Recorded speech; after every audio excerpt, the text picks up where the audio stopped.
Welcome back to Collective Practice. I'm Lauren Spalding, and if you're new here, this is a podcast for mental health entrepreneurs where we talk business skills, clinical skills, and mental health.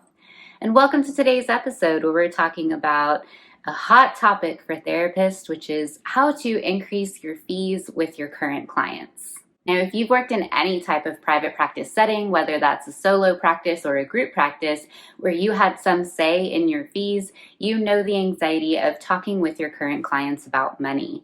It almost is like a taboo subject in our field, and we have this message among colleagues that we are helpers and we shouldn't be asking for too much. A lot of us struggle with all of the mindset behind it and how it feels to sit and talk with your clients about money.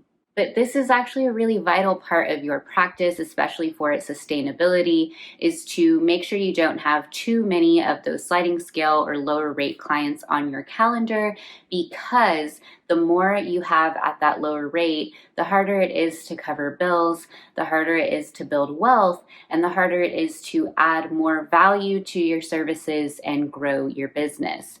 And so for those of us who really value affordable care and value accessibility around our care, this can be a really challenging subject, but it's not one that we should avoid.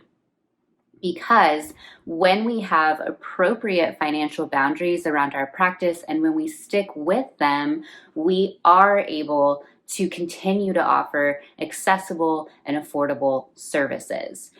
Now, this is not the only option, though, for creating a sustainable practice, and it is not the only way to build success in your practice, which some therapists might have you believe. They might be convincing you that you always have to increase your fees in order to keep up with the market and keep your business growing and to hit that financial goal of hitting 6 figures. But I understand that that's not what all of us want to do. Not every therapist wants to increase their fees up to $200, $300, even $500 an hour, because for some therapists that breaks their values of inclusivity, of reaching their ideal client, and for some therapists it feels restrictive to only be able to access some people in your area rather than the majority. So with that being said, when we talk about increasing fees, we're not talking about constantly raising your rates. There is one mindset growth edge that a lot of therapists struggle with, which is turning down new clients who are calling for services but can't afford your full rate, even when your sliding scale spots are full. It can be really hard, especially if you feel like you could be a good match for that person, to turn away their service. But if your sliding scale spots are full, I want to encourage you to really challenge yourself to stick with that boundary and have your list of referrals for people who are taking sliding scale spots and match your style of therapy. For me personally, I only look at certain directories in order to find referrals because I know that the majority of people that I'm going to find really match my values and what people are looking for when they work with me. And the way that I think about it is, I am only one person. I cannot put an unrealistic expectation on me that I have to serve everyone. I have to make sure that as a business person, I'm really considering the overall picture and how I'm showing up for my clients. If I continue to accept sliding scale spots and break my own internal trust with myself and push my boundary, I am eventually going to burn out. I'm eventually going to have to start making reactive business decisions because I'm burnt out, and overall the quality of my business is going to suffer. So by holding that boundary, I'm valuing my current clients and making sure that I'm aligned with my values and my worth when I'm accepting a new client. I also remind myself that I don't want to be engaging in power hoarding. I don't want to be keeping all the clients to myself, even when they're not being able to pay full fee. And when I'm referring out, I'm creating opportunity for someone else, someone who might be in a different phase of growth with business, and that's why they're still offering sliding scale. Maybe they're seeking out hours, maybe they're at the very beginning phases of growing their business, and by referring to them, I am creating an opportunity for them that right now in my business, I don't actually currently need. And so it's spreading the wealth and spreading the love and helping other people grow their business too when we refer out instead instead of being in scarcity mindset, convincing ourselves we have to take on this new client because it feels uncomfortable to sit and wait for those full fee clients. Sit in the discomfort, take a breath, and know that abundance is out there. You are going to get those full fee clients that you want, and the referrals that you're using are going to get those sliding scale spots that they want. And it's going to be better for both of your businesses in the long run.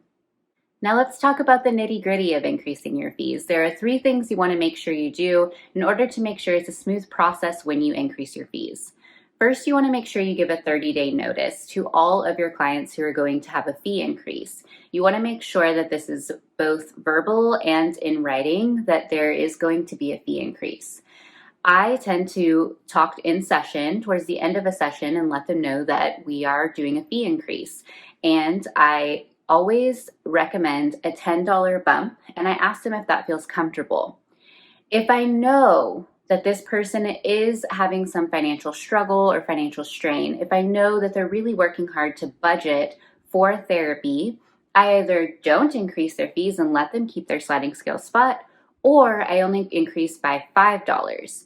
And so I would offer that to those who I know a $10 bump would feel like a major financial strain for them, and so I don't even make it an option. But for those who I make the $10 option, I ask, does that feel comfortable to you? If not, please let me know. I never want finances to be a barrier for your mental health. The majority of the time they say, yeah, that's fine, especially because they have such advance notice.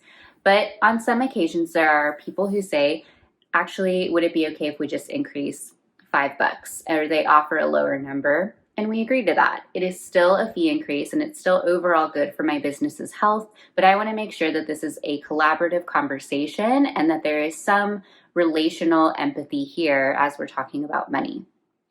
I also don't really go super in depth about it. This doesn't have to be a big part of therapy. It doesn't even have to be a therapeutic issue.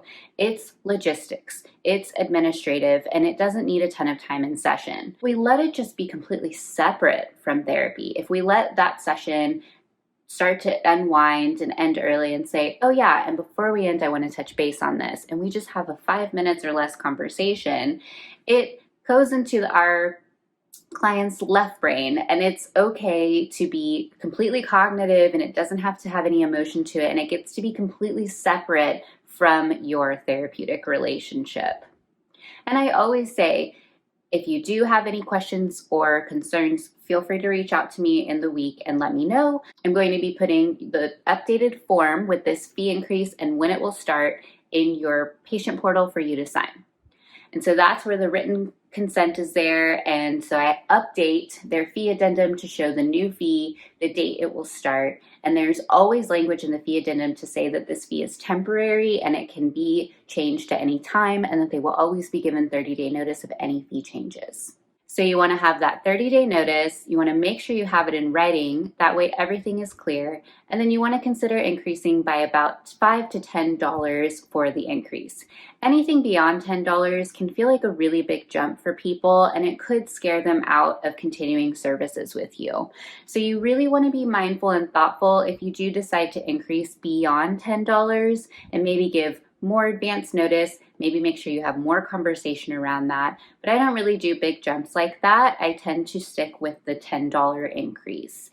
If you need a bigger jump, if you're recognizing you have way too many people at low sliding scale fee, and that's causing a lot of your stress and frustration as a business owner, then instead of doing a big jump once, do small jumps throughout the year. So since I do $10 each time, I tend to increase about once a year with my sliding scale clients. For me personally, that feels aligned with my values, where I don't want to be talking about money too much with clients, and I don't want to be worrying so much about where their rate is at. Now, when I was earlier in my practice, I would increase more than that. I would increase about every 6 months, because I did need to transition from them viewing me as an associate to a fully licensed, more trained, more skilled therapist. And so getting people who weren't necessarily sliding scale or needing that sliding scale spot, they were just paying that fee because I was an associate, to my full rate, wasn't going to be this huge jump of, oh, you were paying me $80, but now I expect you to pay me $130. That's a really big jump. But instead, I increase them by 10 every 6 months. Now, I recommend the shortest time between checking in for sliding scale would be about 3 to 4 months. Giving people some time before the next increase is going to be beneficial overall to the therapeutic relationship, because if you're doing it too frequently, it's going to feel uncomfortable, and your clients are going to start wondering what your motive is here. You want to make sure you're still maintaining that therapeutic relationship. You are your brand, and you want to make sure your compassion and your passion for your job is coming through, and that it's not communicating that you're just all about the money, because we know that you're not.